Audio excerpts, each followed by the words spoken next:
Hi everyone, it's Michelle from Sucre. Today we're going to be baking chocolate brownies. And not just any chocolate brownies, but some really fudgy, soft chocolate brownies. They are really good. First things first, let's get your oven on at 175 Celsius. That is for a fan assisted oven, so you might want to make adjustments if you have anything else. And then we can get into the ingredients. I've got 240 grams of unsalted butter and I've already melted it and allowed it to cool. I've got 2 tablespoons of vegetable oil, and the butter and the oil together is what's going to keep it really moist and lovely. We've got 2 different types of sugars here.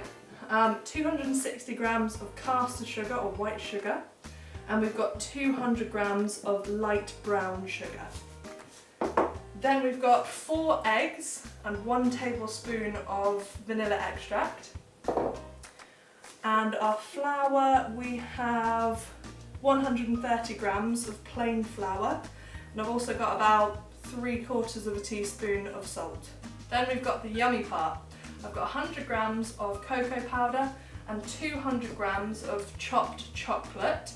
Now you can use any other bits and bobs in your brownie recipe as well. Sometimes I've added nuts and things like that. Today I've got a bit leftover fudge chunks, so I'm going to be throwing them in as well, but that is optional. Now to get started, I've got with me my trusty whisk and bowl. We're going to leave the smeg mixer out of this one because it's a super duper easy recipe. And I'm going to put in my melted butter first of all, get the wet ingredients in first, and then I'm going to add my vegetable oil. And we want to get that mixed in with the 2 sugars as well, the white and the brown.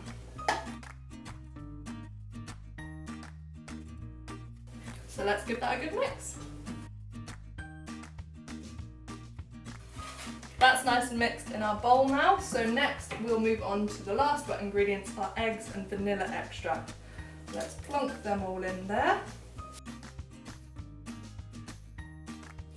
And then we want to mix that just until it's combined and it goes a bit lighter in colour.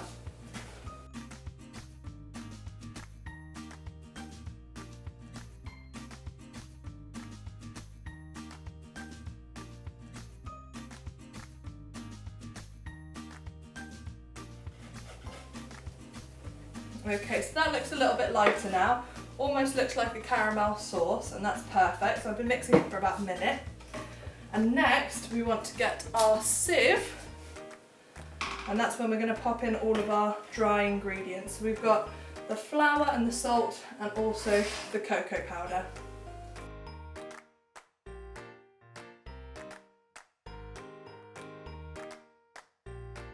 Now I'm just going to lightly mix this in and then give it a nice fold. We literally just want to have it just combined. We don't want to overmix it. So I'll get this going and then I'll show you what it looks like. Just be really light with this bit. Okay, so that's just combined now. So we're going to add in just about 3/4 of the chocolate, because we'll sprinkle a bit on top afterwards as well. Throw in my fudge chunks as well. And again, just give that a really light stir. We don't want to mix it up again. And that's it. So it's all mixed in there, lovely. And now all we got to do is pop it in the tin. So I've got a tin here. You can slightly oil it or just put some greaseproof paper in there or baking paper. And just pour it in.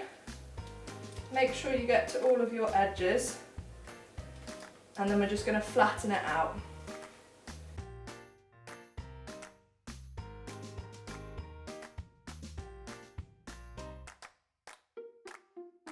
Okay, so just make sure it goes right to the edges there. And then lastly, what we're going to do is just sprinkle our last bit of chocolate chunks on top.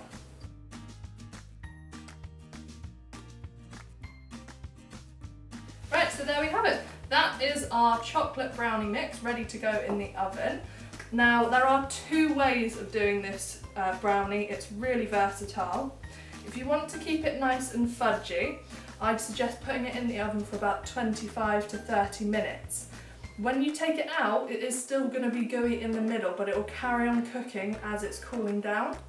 That gives the butter enough chance to harden up a bit, and it will come together nicely, but it will keep it really, really fudgy and gooey. If you don't like your brownies like that and want them a little bit denser, then I'd suggest putting them in for about 35 to 40 minutes. So for today, I'm going to be putting them in for 30 minutes and keep them nice and fudgy for you, okay? Let's go and put them in the oven. That's our chocolate brownie finished baking, and it looks lovely. This has been cooling for about an hour now, about halfway through when it was cool enough to handle. Transferred it to a wire rack just to let it cool down completely, and now that is room temperature, it's completely fine. You won't have to let it cool for so long with the denser version of this recipe, but with the gooey one, the fudgy one, it is quite gooey in the middle, so you're going to want to wait quite a bit for it to settle and get back together. So I'm going to chop that up now, and then I'll show you what it looks like.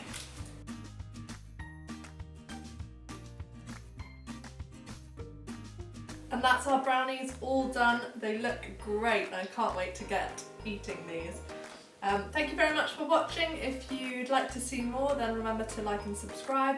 And also, if you have a go at these brownies yourself, then please leave a comment or a picture on my Facebook page as well. Thank you, and we'll see you on the next episode. Bye!